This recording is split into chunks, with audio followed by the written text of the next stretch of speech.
We all know that Apple charges premium prices for their products. Maybe you were close to pulling the trigger, and then you got cold feet.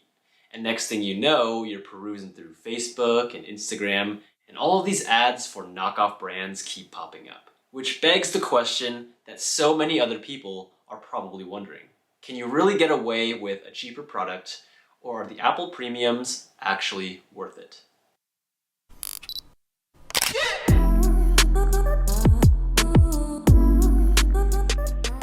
Hey everyone, welcome back to the channel. My name is Matty. I'm a third-year medical student here in the US, and my brother and I make videos about productivity, tech, and medicine. So definitely subscribe for weekly videos, and let's connect. We recently uploaded a video reviewing some excellent budget options for the iPad Pro, which I'll link somewhere up here. But it's a no-brainer that the Apple premiums will outcompete the budget options. And that's not what this video is about. What I am going to talk about is something called the productivity threshold. To explain the productivity threshold, let's think of it in terms of cars. Even a cheap, bare-bones car can get you from point A to point B. But each individual driver might have some must-have features in that car, or else they won't even drive it. For me, it's having air conditioning, Bluetooth stereo, decent gas mileage. But once you reach the top-end models, things become extra just for extra's sake. The features aren't must-have anymore. So what that means is, at a certain point, the productivity threshold is met.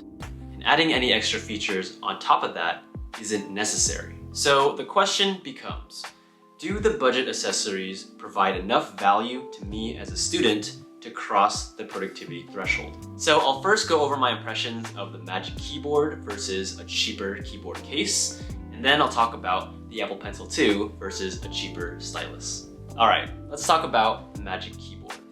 What premium features make it unique and stand apart from any other budget accessory? First is the very durable and magnetic hovering screen attachment.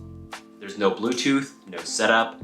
You just stick your iPad in and away we go. Next, it has dedicated iPad charging built into the keyboard. Next is the trackpad.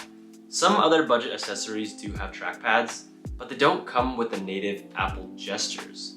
It's super lap friendly and you don't ever have to worry about the screen collapsing or falling over. The only downside I see with the Magic Keyboard is that you can't fully collapse it to write with a stylus. You either have to take it out of the case and put it on top, or do some origami and hold your iPad in a really funny position.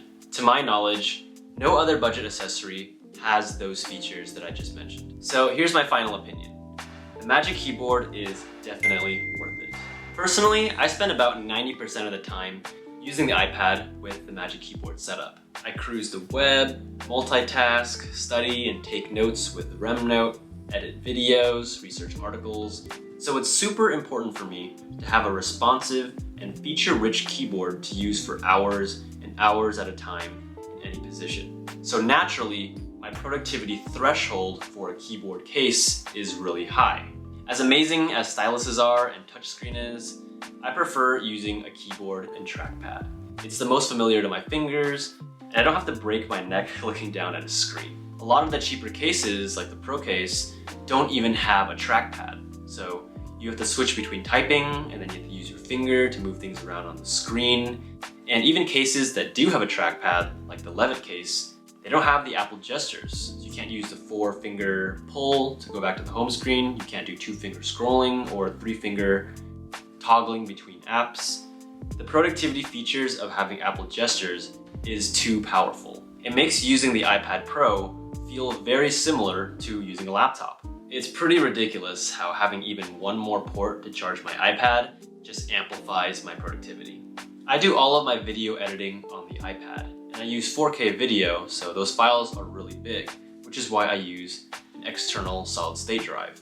But having that plugged in means I can't charge my iPad at the same time, and using a program like LumaFusion burns through your battery really fast. So to avoid having to recharge it every half hour, having that extra charging port is just so huge. Or if I wanted to hook my iPad up to an external monitor, I would still have that charging port.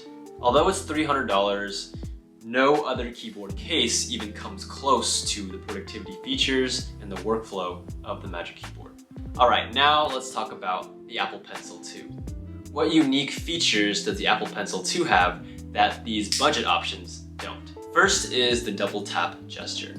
You can double tap on the pencil and it'll switch back and forth between a pencil and an eraser. Which brings me to number 2. The Apple Pencil has dedicated iPad settings, and you can play around with them to make it fit your needs. Next, the Apple Pencil 2 also has a battery indicator, which you can see when you're using it. And last but not least, it charges while magnetically connected to the iPad.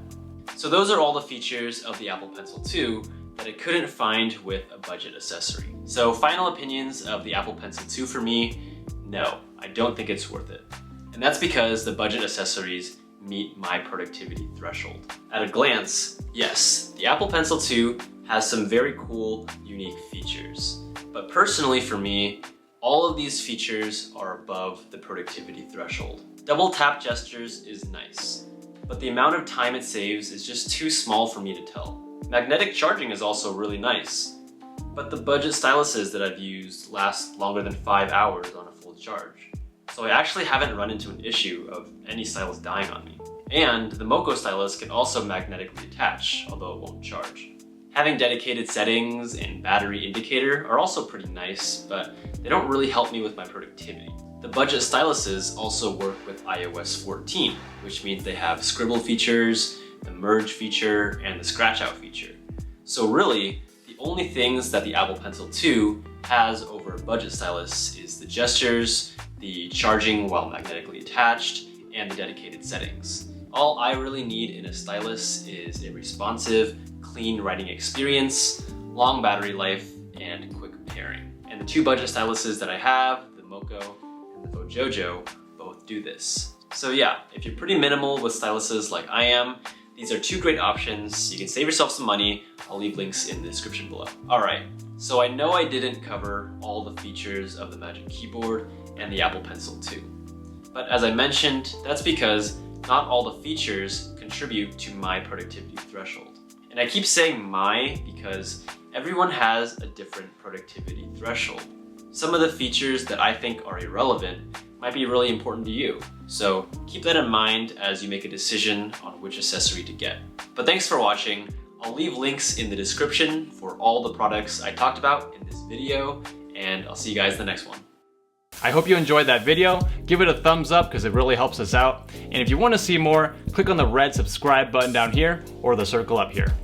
Check out our website or check out our Instagram, links in the description below.